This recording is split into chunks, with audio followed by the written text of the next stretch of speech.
gakondo.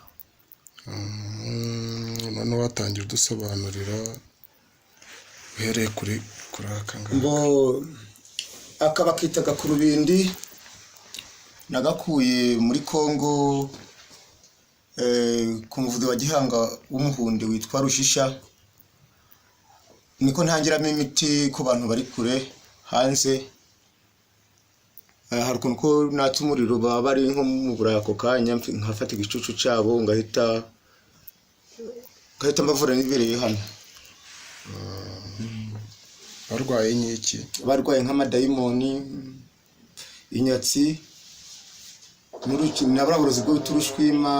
Bega bikora ku burozi bwinshi cyane butandukanye. Aho baba bari hose ngomba kubavura nibereye hano. Nibyo. Ukababona bagaruka bakubwira ko bakize. Nako kanya maze kubikorera abantu benshi cyane. Iki? Ubwo numva ngo ni umurizo w'inkura. Ubwo ku bantu barwaye ibisazi cyane basaze. Nako kanya mpita ntongera nkoresheje abakurambere. Nako kanya mpita ntongera n'ukurebaho bigakemuka. Utu tuntu turi kurga. Uyu ni umuti rero. Uyu ni umuti niwo nkoresha nabereka ko gukora kugira iyo ntangiye kubituma kugira ngo bitume babona neza.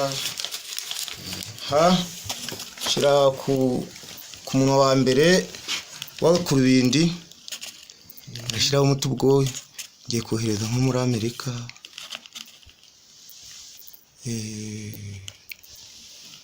Urabona mu kanya bizamutse. Ubwo urabona urebye ubwo umuriro nako kanya mu minota mikeya ngomba kugutuma umuntu aho ariho hose afite uburwayi wamusangayo. Wayibonye nta bindi nkoresheje mu muti wanjye.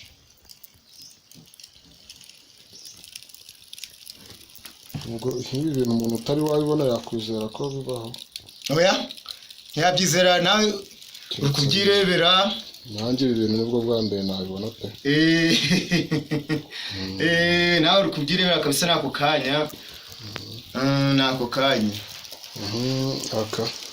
Aka? Iyi ni ingwe rero. Urabibona ni ingwe ya kera. Imaze imyaka myinshi, hafi imyaka nk'ijana. Ni y'umwami w'umuhunde mukuru witwa Rushisha w'umurega. Niyo yakoreshaga ibwami. Iyi mfasha rero kuvura imiti myinshi cyane itandukanye. Ku badamu batabyara,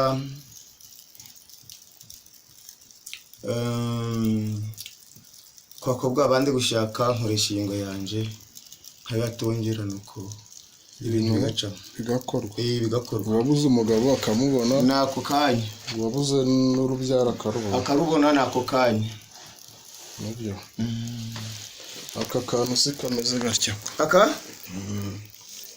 kantu urakabona ubu kuragasana n'inuza n'igishushye. Urebye neza nawe kureba.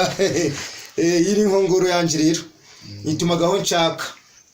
Nitumaho nshaka. Aho nshaka babibye umuntu ako kanya bigaruza nako kanya. Ndayigutuma ntabwo nduga ariko ndayigutuma ako kanya ibintu bikagaruka. Urayibona ukuntu kimeze ni. Watwereka uko ikora nayo? Iyi?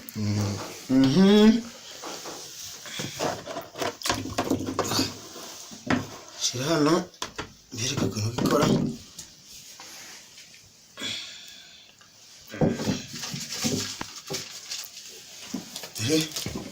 Urabona gano ni amazi. Amazi mugezi ariko ngomba kwiterekamo. Abibonye? Hari amazi si? Dore. Ubwo hari amaraso y'umuntu mba nafashe nibereye hano. Ngomba kubikoresha nibereye hano aho mba ndi kuko nkoranaga n'abandandi bo muri Warikare. isaha ku isaha nubwo yaba ari kure y'ibyo bintu bigomba kugaruka.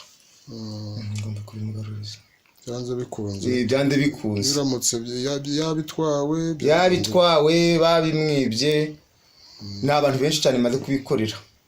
Nibyo ibintu bye bikagaruka. Ibintu bye biragaruka. Ubwo hatari amazi asanzwe ntabwo byakunda. Kirazira ni amazi mugezi, nawe urabyirebeye. Ni amazi mugezi, ni amazi mugezi. Ibintu bikarangira.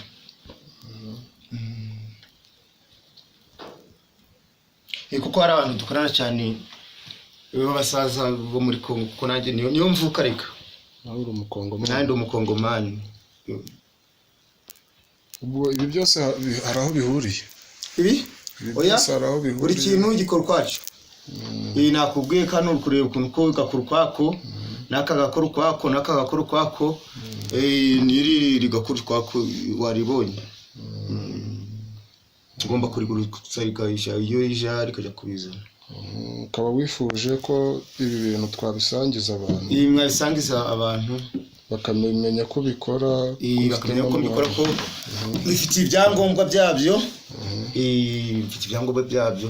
Ahubwo icyo wabwira abantu ni iki? Ibyo byangombwa wabitwereka nabibereka bakabibona ko bihari. Nabibereka. Nkura muri Rwanda mu buvuzi gakondo bwa Kinyarwanda. Icurukure.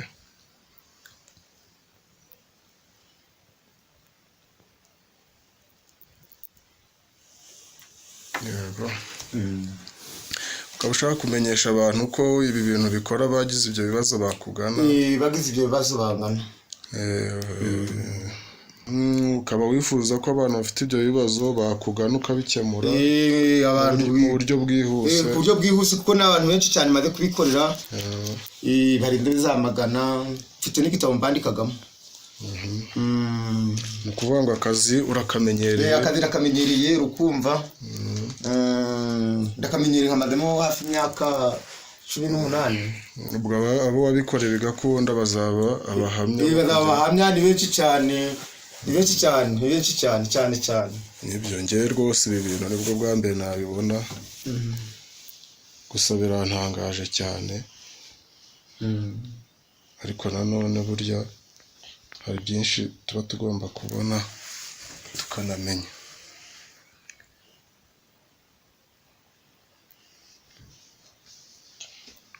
Ngubu ndumva hari icyo waba wibagiye kubabwira. Oya, nyine ni ukuvuga ngo baba bafite ibyo bibazo byose. Kuba natanze umurongo wanjye wa telefone, bampamagara, baba bari kure, nkabafasha aho baba bari hose nabafasha. Ariko icyo kintu wambaye ntabwo ugeze ukinsobanurira. Uyu ni umutandiro wacu w'umugezi w'abakorana n'ubuvuzi bwa Gihanga. Nibyo. Iyo ngofero nk'iy'abasaza buriya nayo ibiri mu kazi. Ibiri mu kazi ni ngombwa. Nibyo. Ni ngombwa. Ubwo abari bafite ibibazo byagize rero byabananiye, ubwo nkeka ko bakubonye. Ibyo bibazo byabo ugiye kubikemura. Ako kanya. Sawa, murakoze kandi. Namwe murakoze. Ndabashimiye.